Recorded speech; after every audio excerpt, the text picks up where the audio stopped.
Hello and welcome to Sobriety Made Simple. My name is Timothy Martin. This is a 5-part series covering the alcoholic subtypes. Each subtype will be contained in its own separate video to make it easier for you to watch or to reference back to if need be. There have been numerous research studies that have attempted to classify alcoholism, or what now is termed alcohol use disorder, into different subtypes. One of the most famous is a typology developed by biostatistician E.M. Jelinek that has received virtually no additional research support but is still heavily referred to. Other different researchers have developed models for alcohol use disorder that consist of 2 subtypes, 3 subtypes, 4 subtypes, etc.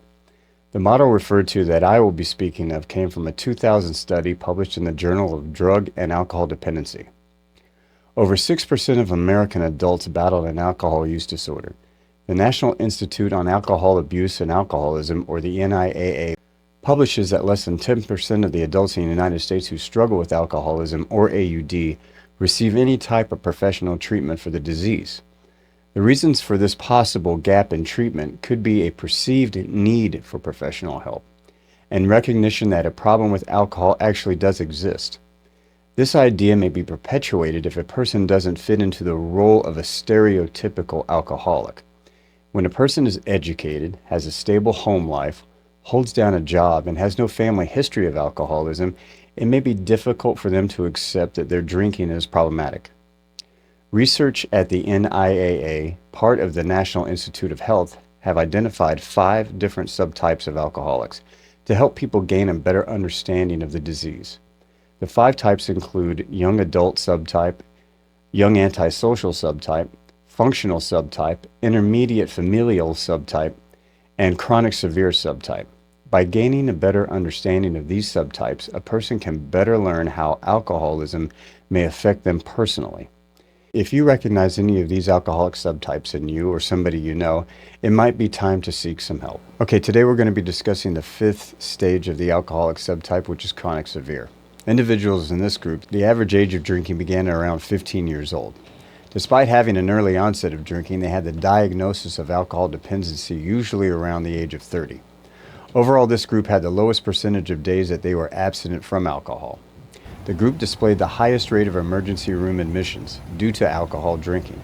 Compared to the other groups, this group had the highest probability of having a 1st or 2nd degree relative who was also alcohol dependent. Compared to the other 4 categories generated by this analysis, this group had the highest lifetime prevalence of bipolar disorder, major depressive disorder, generalized anxiety disorder, panic disorder, and social phobia.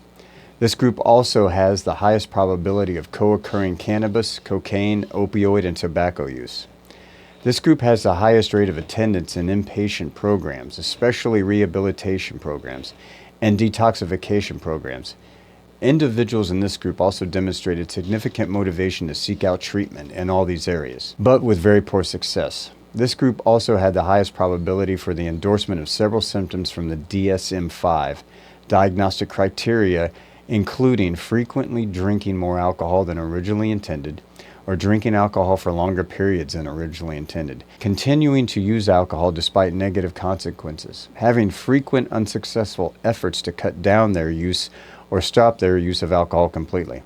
The highest probability of experiencing withdrawal symptoms as well. 3/4 of these individuals had family history of alcohol dependency. Most of the individuals were middle-aged individuals who had early onset of drinking behaviors. This group is commonly thought of when stereotyping what an alcoholic is. They are typically male, divorced, and have used other drugs as well as alcohol. They are often homeless or living in dysfunctional accommodations. Often they suffer from mental health issues such as depression or schizophrenia. The chronic alcoholic is a person who is severely addicted to alcohol. They will continue to use alcohol every day at a dangerously high level. They have no job at all. They have no contact with family or friends. They cannot control their drinking. They may suffer from cognitive impairment because of their alcoholism. This type of alcoholic faces serious health risks because of their drinking. Intervention is absolutely necessary. This type of person will often require therapy or treatment to be able to get better. By the time of this addiction, they are probably extremely depressed, suffer from anxiety to a very serious point. Their physical health is often deteriorated considerably. Heart disease, malnutrition, liver failure, cancer.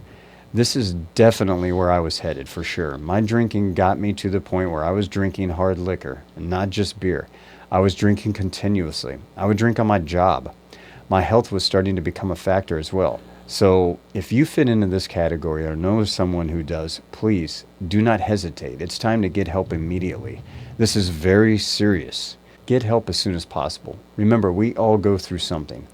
And one of these 5 phases definitely can relate to all of us.